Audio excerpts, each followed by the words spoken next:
Hello friends, if you're new to my channel, welcome. If you're a fan or a subscriber, welcome back and thank you for the patronage. I really do appreciate it. Today I will be talking about the teaching styles of Jesus.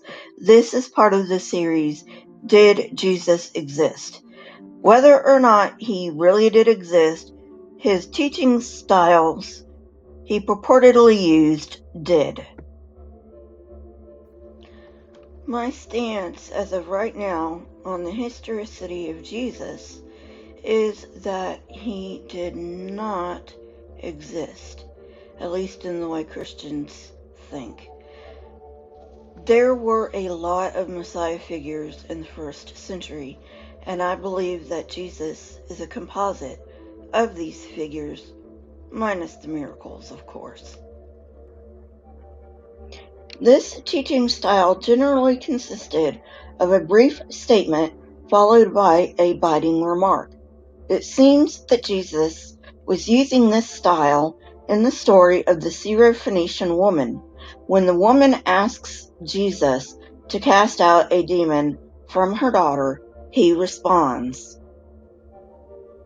"Let the children be fed first, for it is not right to take the children's bread and throw it to the dogs." Jesus was referring to the woman as a dog because she was not Jewish, yet she embraced this term as a rhetorical device. Yes, Lord, but even the dogs under the table eat the children's crumbs. Cynicism was primarily concerned with ethics, but cynics conceived of ethics as a way of life, not a doctrine needing explanation. Self-training played a very important part in cynicism. This could be interpreted as evidence for an historical Jesus, because there were Cynic philosophy centers near to where Jesus supposedly grew up. Of course, we still have the problem with Nazareth. See my Nazareth series. Stoicism, a philosophical school founded in Athens in the 3rd century BCE by Zeno of Citium, which is modern Cyprus, taught that errors in judgment cause destructive emotions. Therefore, a sage, one of moral and intellectual perfection, would not suffer these emotions. They were monotheists who followed Heraclitus and believed in one creative force, or logos, behind existence. Stoicism fits squarely within the label of Socratic philosophy, and Cynicism strongly influenced Stoicism. A unique concept of this school is that external goods are ethically neutral but are objects of our natural pursuits. Christians borrowed the concept of the creative force, or logos, from the Stoics. This idea of the logos is the lasting legacy of Stoicism on Christian thought.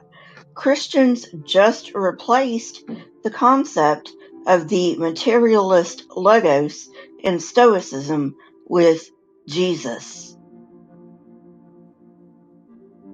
In addition, the author of John paints Jesus as an intellectual who participated in long philosophical discussions on certain topics, as well as having a limited emotional repertoire. His limited emotions can clearly be seen when Jesus does not react when he found out that his friend Lazarus had died. However, Jesus cannot be described as a perfect Stoic, for he did not completely lack sorrow or compassion. The author of John records that when he eventually visited Mary and Martha, the sisters of Lazarus, he cried for his friend. However, the Jesus shown by John's author does fit Some of the criteria of a Stoic. All one has to do to notice the significant impact of Greek philosophy on the Gospels is to dig a little deeper. At that time, religion and philosophy impacted each other. They did not exist in isolation. In the same vein, we can see how Christianity borrowed from other religions, particularly the mystery cults. Well, friends, that's it for today. If you like this kind of content, hit the like button, press the subscribe button, and if you would like to know when I come out with new content, hit the bell next to the subscribe button. My Twitter, Discord, email, and PayPal links are in the description, along with the sources that I used for this episode.